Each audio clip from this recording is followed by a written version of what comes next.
বাড়িটা তো আমি দিতে পারলে তো আর কোনো ব্যাপারই ছিল না, কোনো কাহিনীই হতো না। তো আমার সামর্থ্যের মধ্যে বা একটা ছেলের যা যা দরকার, যা যা ফ্যাসিনেশন আছে, সব কিছুই মামুনের আছে। এখন এখন মামুন যদি বলে যে এই বাড়িটা নিলে ওর রাগ কমে যাবে, তাহলে তো ডেফিনেটলি আমি ওকে দিয়ে দিব। এটার ব্যাপারে তো কোনো কোয়েশ্চেনই নাই। ও যদি মনে করে যে আমরা যে বাড়িটাতে ছিলাম এত বছর, এটা যদি আলাদা করে ওকে লিখে দিতে হয় তাতে সে হ্যাপি হবে, তার হ্যাপিনেসের জন্য তো এতটুকু করাই যেতে পারে, এটা তো কোনো ব্যাপারই। আমি সবসময় মামুনকে আমার লাইফ পার্টনার আর সোলমেট বলে আসছি। তো স্বামী স্ত্রী কথাটা যতটা প্রেসাইজ, তার চেয়ে বেশি প্রেসাইজ হচ্ছে সোলমেট বা লাইফ পার্টনার। তো আমি ডাইরেক্টলি ইনডাইরেক্টলি আমি বলতে চাচ্ছি যে আমরা সোলমেট ছিলাম অলওয়েজ, লাইফ পার্টনার ছিলাম অলওয়েজ। কি কৌশল করেছিলাম, কি কৌশল অবলম্বন করেছিলাম বলেন?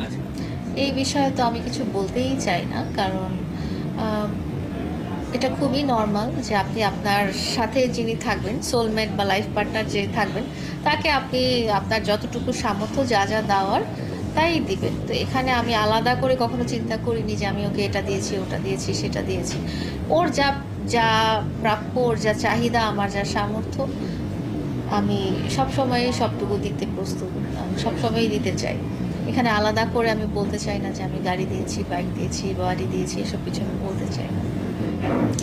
এখানে না আমরা যেহেতু দুজন একসাথেই ছিলাম বাড়িটা করার সময়, এখানে লায়লার টাকা বলে আলাদা করে বলার কিছু নাই আসলে। ওখানে আমাদের আমরা যখন কিছু ইনকাম করতাম বা আমরা যখন কিছু আর্ন করতাম, তো সেটা পার্টিকুলারলি লায়লার টাকা, মামুনের টাকা, এরকম আসলে আমরা কখনো চিন্তা করতাম না। এটা আমাদের অ্যাসেট, হ্যাঁ, এইভাবেই আমরা চিন্তা করতাম যে এটা আমাদের দুজনেরই অ্যাসেট। এটা লায়লার টাকায় করা বা এটা লায়লার টাকায় বাড়ি করা, লায়লার টাকায় গাড়ি কেনা, এই ধরনের জিনিসটা আমি আসলে কখনো বলতে চাই না।